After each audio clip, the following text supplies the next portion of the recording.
Bismillahirrahmanirrahim. Assalamualaikum warahmatullahi wabarakatuh. Ke bawah Duli Yang Maha Mulia Paduka Seri Baginda Sultan Haji Hassan Al-Bolkiah Muizzaddin Wad Daulah Ibni Almarhum Sultan Haji Omar Ali Saifuddin Saadul Khari Waddin, Sultan dan Yang di-Pertuan Negara Brunei Darussalam telah berkenan menghantar titah-titah perutusan tahniah kepada His Highness Sheikh Khalifa bin Zayed Al Nahyan, Presiden Amiriyah Arab Bersatu dan Pemerintah Abu Dhabi, Amiriyah Arab Bersatu. His Highness Sheikh Mohammed bin Rashid Al Maktoum, Naib Presiden Perdana Menteri Pemerintah Dubai dan Menteri Pertahanan Amiriyah Arab Bersatu, ahli-ahli kerabat diraja dan kepada kerajaan serta rakyat Amiriyah Arab Bersatu bersempena Hari Kebangsaan Amiriyah Arab Bersatu.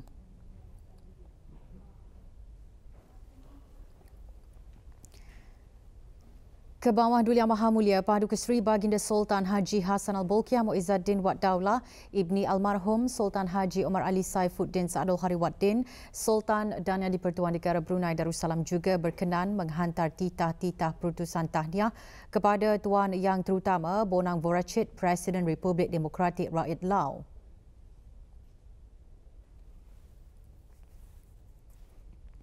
Dan Tuan Yang Terutama Dr. Tun Lun Sisulit, Perdana Menteri Republik Demokratik Rakyat Laos serta kerajaan dan rakyat Republik Demokratik Rakyat Laos sempena dengan Hari Kebangsaan negara tersebut yang ke-45.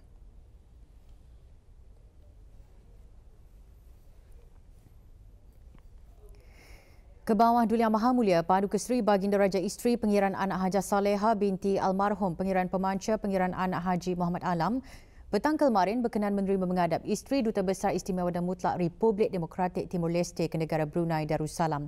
Majlis menghadap berlangsung di Istana Nurul Iman.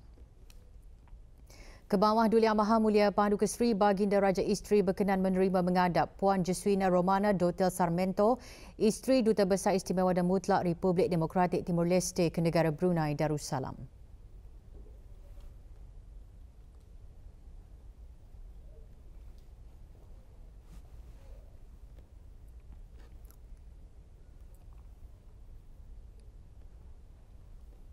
Satu kes baharu jangkitan COVID-19 telah disahkan kemarin menjadikan jumlah keseluruhan kes di negara ini kepada 151. Perkara tersebut dijelaskan oleh Yang Berhormat Datuk Seri Setia Dr. Awang Haji Muhammad Isham bin Haji Jaafar, Menteri Kesihatan petang kemarin semasa sidang media situasi terkini jangkitan COVID-19 di negara Brunei Darussalam. Kementerian Kesihatan ingin memaklumkan kepada orang ramai pada hari ini Selasa 15 Rabiul Akhir 1442 Hijrah bersamaan dengan 1 Disember 2020 Masehi, satu kes baru jangkitan COVID-19 telah disahkan di negara ini, yang mana membawa jumlah keseluruhan kes COVID-19 di negara ini kepada 151 orang. Kes 151 ialah seorang perempuan berumur 26 tahun yang tiba ke negara Brunei Darussalam dari Nepal melalui Kuala Lumpur pada 20 November 2020 dengan menaiki penerbangan Diraja Brunei BI 874. Beliau tidak mempunyai sebarang tanda-tanda jangkitan dan pada masa ini berada di pusat pengasingan kebangsaan bagi pemantauan dan rawatan. Pengesanan kontak ataupun kontak tracing telah mengenal pasti 2 orang kontak terdekat yang mana ujian awal telah menunjukkan kesemua kontak kes itu adalah negatif bagi COVID-19. Dengan pengesanan kes ini, terdapat 3 kes aktif sedang dirawat di Pusat Pengasingan Kebangsaan, manakala jumlah kes yang telah disahkan sembuh ialah sebanyak 145 orang. Setakat ini, sebanyak 10 kes import telah disahkan sejak kes jangkitan tempatan terakhir dilaporkan pada 6 Mei 2020, yang mana dengan ini negara Brunei Darussalam telah mencatatkan 209 hari tanpa kes jangkitan tempatan COVID-19. Pada hari ini, seramai 484 orang sedang menjalani pengasingan diri mandatori di pusat-pusat pemantauan yang telah ditetapkan oleh kerajaan, iaitu mereka yang baru tiba ke negara ini setelah melakukan perjalanan dari luar negara. Setakat ini, seramai 8,684 orang telah menamatkan pengasingan diri mandatori di kemudahan berkenan. Dalam tempoh 24 jam yang lalu, sebanyak 99 sampel telah diuji bagi virus SARS-CoV-2 yang membawa jumlah keseluruhan ujian makmal dijalankan sejak Januari 2020 kepada 77,493 ujian. Dalam kenyataan media yang sama, Menteri Kesihatan terus mengingatkan orang ramai untuk mengamalkan tanggungjawab sosial masing-masing dengan antaranya mengamalkan kebersihan diri dan digalakkan memakai sungkup muka apabila berada di tempat-tempat awam yang penuh sesak dan jika merasa kurang sihat, tidak menghadirkan diri ke tempat-tempat awam dan majlis-majlis keramaian. Bagaimana peruntukan di bawah Akta Penyakit Berjangkit Penggal 204, orang ramai adalah dikehendaki untuk mematuhi segala peraturan dan arahan yang telah dikeluarkan dan masih berkuat kuasa semasa pandemik COVID-19 ini. Kementerian Kesihatan akan terus memantau situasi wabak di dalam negara serta di peringkat serantau dan global dan akan memaklumkan kepada orang ramai mengenai sebarang perubahan mengenai situasi wabak COVID-19 jika perlu dari masa ke semasa. Kejadian banjir kilat yang menyebabkan tanah susur di beberapa kawasan di daerah Temburong berisiko mengundang bahaya. Justru para penduduk dan pengguna jalan raya di kawasan yang terjejas perlu lebih berhati-hati. Nasihat tersebut disuarakan oleh Yang Berhormat Pihin Orang Kaya Seri Kerna, Datuk Seri Setia Dr. Haji Awang Abu Bakar bin Haji Apong, Menteri Hal Ehwal Dalam Negeri semasa membuat tinjauan di kawasan-kawasan yang terjejas banjir dan tanah susur di daerah Temburong. Alhamdulillah dengan kerjasama dari agensi-agensi berkenaan dalam kerajaan, Kementerian Pembangunan Jabatan Bomba telah dapat memindah pokok yang tumbang dan kerja pembersihan jalan sedang diusahakan oleh Jabatan Kerja Raya yang insya-Allah mengikut maklumat yang diterima bahawa pembersihan di kawasan yang ketiga akan dapat dilakukan dalam masa beberapa hari ini dan dengan kedudukan itu penduduk-penduduk di kampung Selapun dan juga Lemaling ini akan dapat menggunakan jalan raya ini.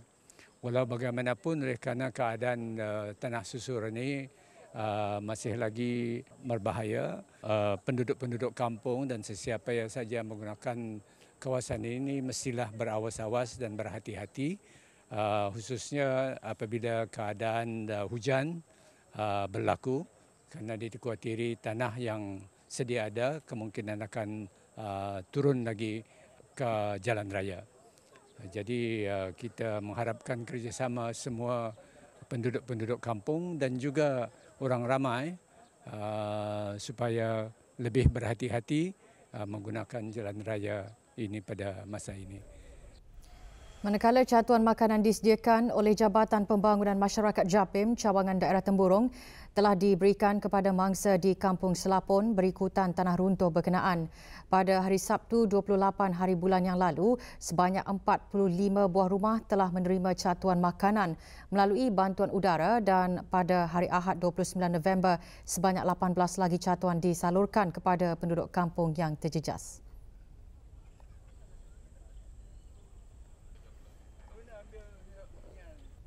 Dan bagi di daerah Temburong, sebanyak 72 keluarga telah pun diberikan bantuan catuan asas makanan, khususnya di kawasan Lemaling dan juga di kawasan Selapun. Di kawasan Selapun dan Lemaling, bantuan juga telah pun dilaratkan bagi pengagihan pampers dan susu bagi anak-anak. Sebanyak 6 keluarga telah pun diberikan bantuan susu dan anak yang mana telah pun diberikan. InsyaAllah bantuan-bantuan asas permakanan bagi fasa pertama ini adalah untuk tempoh 7 hari. Dan insyaAllah jika adanya keperluan bagi tambahan bagi 7 hari yang akan datang, ianya akan mula diagihkan insyaAllah pada hari Sabtu yang akan datang lagi.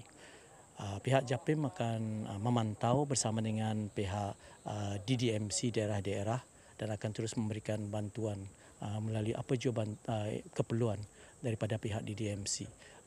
Jadi pemantauan akan dibuat dan JAPIM akan bersedia. Dan we are already preparing our stocks di setiap daerah-daerah agar bantuan itu akan dapat diberikan dengan tepat pada masanya cepat, segera dan tepat pada masanya kepada orang-orang yang memerlukan bantuan, insya-Allah. Negara Brunei Darussalam sentiasa terus berwaspada dan peka terhadap sebarang unsur pengganasan walaupun dalam situasi negara berusaha untuk membentras ancaman berterusan pandemik COVID-19. Insiden serangan di beberapa buah negara baru-baru ini memberikan indikasi bahawa pengganas secara perseorangan mahupun berkumpulan terus mengambil kesempatan ke atas situasi krisis global untuk menyebarkan propaganda, merekrut anggota baharu dan merancang serangan. Justru agensi-agensi penguatkuasaan undang-undang khususnya di negara-negara yang terjejas perlu terus berwaspada dan lebih fokus dalam menangani ancaman pengganasan di samping membendung pandemik COVID-19. Yang berhormat Pihindatu Laila Raja Major Jeneral Besara Datuk Paduka Seri Haji Awang Halbi bin Haji Muhammad Yusof, Menteri Pertahanan kedua selaku pengerusi Jawatan Kuasa Keselamatan Negara, mengongsikan perkara tersebut semasa mengetuai delegasi negara Brunei Darussalam ke mesyuarat sub serantau menentang pengganasan dan sekuriti rentas sempadan kali ketiga yang telah diadakan secara maya. Mesyuarat dihoskan bersama oleh Tuan Yang Terutama Muhammad Mahfud MD, Menteri Koordinator Politik, Hukum dan Hal Ehwal Keselamatan Republik Indonesia dan Yang Berhormat Peter Dutton MP, Menteri Hal Ehwal Dalam Negeri Australia. Menteri Pertahanan kedua juga menekankan negara Brunei Darussalam juga akan terus bekerjasama rapat dan menjaga rangkaian hubungan bersama negara-negara serantau dan antarabangsa serta terus komited untuk memerangi pengganasan. Negara Brunei Darussalam turut menghargai kerjasama erat yang dijalinkan dengan negara lain dalam sama-sama memastikan ancaman pengganasan di tahap rendah. Tambahnya, negara Brunei Darussalam selaku pengerusi ASEAN 2021 penuh komited dalam mengukuhkan usaha-usaha mengekalkan keamanan, keselamatan dan kestabilan serantau, malahan juga secara global. Dalam satu kenyataan bersama, para pemimpin mengambil maklum krisis yang dihadapi oleh masyarakat antarabangsa akibat pandemik COVID-19 yang memberi kesan teruk terhadap sistem kesihatan, ekonomi dan masyarakat di negara-negara serantau. Mereka juga mengambil maklum setiap negara di rantau ini menghadapi ancaman pengganasan dan keganasan yang berbeza, namun terdapat persamaan dalam bagaimana kumpulan pelampau di seluruh dunia berusaha untuk memanfaatkan perpecahan dan rungutan, termasuk dengan memasukkan isu COVID-19 ke dalam naratif dan propaganda mereka. Para pemimpin juga mengambil maklum isu pengganasan secara domestik dan rentas sempadan akan terus menjadi antara isu strategi utama di rantau ini. Langkah-langkah untuk mengekalkan momentum dalam memerangi pengganasan adalah perlu dilaksanakan termasuk dengan bersama-sama berusaha mengamalkan kesederhanaan dan mengembangkan kebersamaan atau inklusivism demi mengekalkan keamanan di rantau ini. Mesyuarat turut menyatakan persetujuan untuk terus bekerjasama melalui mesyuarat sub serantau menentang pengganasan dan sekuriti rentas sempadan bagi membina persefahaman bersama terhadap ancaman persekitaran, menetapkan isu-isu utama untuk resolusi dan meningkatkan kerjasama bagi membentras sebarang ancaman keselamatan serantau.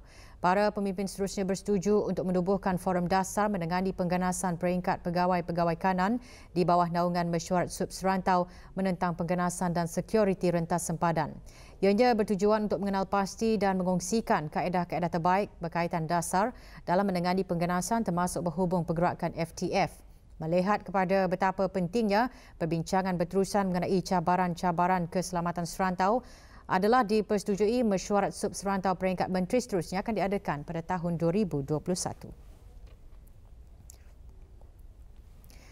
Maklumat mengenai pendidikan dan latihan teknikal vokasional TVET di negara Brunei Darussalam adalah terhad dan ia menekankan perlunya penubuhan baseline indicator yang bukan setakat membolehkan pihak berkepentingan meluaskan kefahaman mengenai sistem di negara ini, bahkan mewujudkan kesedaran bagi menyokong masa depan TVET dan kemahiran pembangunan yang diperlukan oleh negara. Dalam ucapannya semasa majlis pelancaran buku laporan pendidikan teknikal vokasional TVET Brunei Darussalam 2019, Dr. Chin Wei Kee, pemangku Setiausaha Tetap Pengajian Tinggi Kementerian Pendidikan berharap pihak berkepentingan dapat menggunakan semua maklumat yang diberikan dalam laporan tersebut bagi membantu mengukuhkan peranan TVET dalam mengembangkan kualiti modal insan, terutama dalam hubung kait pendidikan dan pekerjaan. Makers now will be better equipped with reliable data in drawing up sets of policies for current and future TVET system, as well as be informed on the issues and challenges that have long been faced by TVET. Besides that, the report will also offer TVET providers with concrete data to identify gaps and to improve their programs, thus aligning it to the current industry requirements. All these actions are vital to improve the system and to ensure that the nation produces the intended TVET outcomes, especially in producing graduates with the right qualities in a sustainable manner. Yang Berhormat Datuk Seri Setiawang Haji Hamzah bin Haji Sulaiman, Menteri Pendidikan melancarkan buku laporan TVET 2019 dan menyerahkannya kepada pihak-pihak berkepentingan yang terpilih dan menyampaikan sijil-sijil kepada ahli-ahli kumpulan kerja, para penyunting dan penerbit buku. Buku berkenaan merupakan pertama kalinya diterbitkan oleh Kementerian Pendidikan yang memberikan pandangan mengenai lanskap perkembangan TVET di Brunei Darussalam. Buku laporan tersebut mengetengahkan isu-isu dan cabaran-cabaran berkaitan dengan sistem TVET serta kesannya kepada graduan yang belum mempunyai pekerjaan serta pengaruhnya dalam menyediakan tenaga kerja di negara ini. Majlis berlangsung di Sekolah Penerbangan IBTE.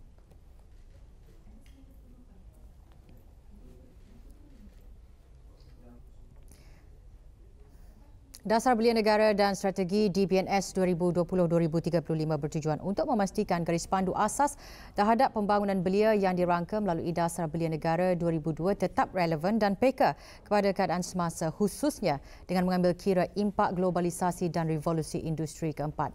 Sebagai pembaharuan, ianya dilengkapkan dengan pelan-pelan tindakan, deliverables dan KPI secara terperinci dan cross-cutting yang digariskan oleh kementerian-kementerian dan agensi-agensi lain dengan bimbingan Pusat Pengajian Strategik dan Polisi, CSPS serta input para persatuan belia sebagai peneraju dalam pelaksanaan bidang masing-masing. Berucap pada majlis pelancaran buku Dasar Belia Negara dan Strategi 2020-2035 dan buku garis panduan sukarelawan, Yang Berhormat Major Jeneral Besara Datuk Paduka Seri Haji Aminuddin Ehsan bin Pehin Orang Kaya Saiful Muluk Datuk Seri Paduka Haji Abidin, Menteri Kebudayaan Belia dan Sukan berbangga Dasar Belia Negara dan Strategi telah disesuaikan dan selari dengan hasrat dasar dan strategi di peringkat negara, khususnya Wawasan Brunei 2035. Pelan Induk Digital Economy 2025, Dasar Perubahan Iklim Negara dan Pelan Strategik Manpower and Employment Council MPEC. Majlis berlangsung di Pusat Belia di Ibu Negara. Yang Berhormat menekankan dasar ini adalah milik semua kerana ia dizahirkan hasil perpaduan semua pihak yang terlibat dalam proses review yang telah dimulakan pada tahun 2018, terutamanya input daripada para belia sendiri. Menteri Kebudayaan Belia dan Sukan juga menggariskan bahawa dasar ini bukanlah retorik semata-mata, bahkan ia patut dimanfaat dengan sepenuhnya sebagai living document yang dinamik dan fleksibel. Di sinilah jelasnya peranan pihak peneraju untuk menentukan pencapaian matlamat-matlamat yang telah ditetapkan secara berterusan dengan pendekatan whole of nation. Dan strategi untuk benar-benar mencerminkan realiti ini. Hadirin dan hadirat yang dihormati sekalian, garis panduan sukarelawan bertujuan untuk memberikan panduan yang lebih komprehensif kepada para sukarelawan dan agensi-agensi pelaksanaan di negara Brunei Darussalam dan menerangkan hak serta keistimewaan para sukarelawan yang menyertai mana-mana aktiviti dan kerja sukarela. Buku-buku Dasar Belia Negara dan Strategi 2020-2035 diserahkan kepada peneraju-peneraju utama DBNS 2020-2035 dan Rakan Strategi Kementerian Kebudayaan Belia dan Sukan.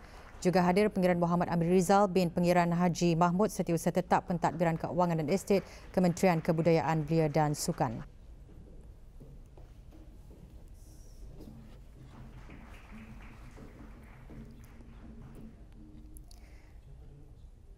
Seorang ketua pegawai imigresen telah didakwa di Mahkamah Magistret Bandar Seri Begawan atas 2 kesalahan di bawah bab 6-A Akta Pencegahan Rasuah Penggal 131.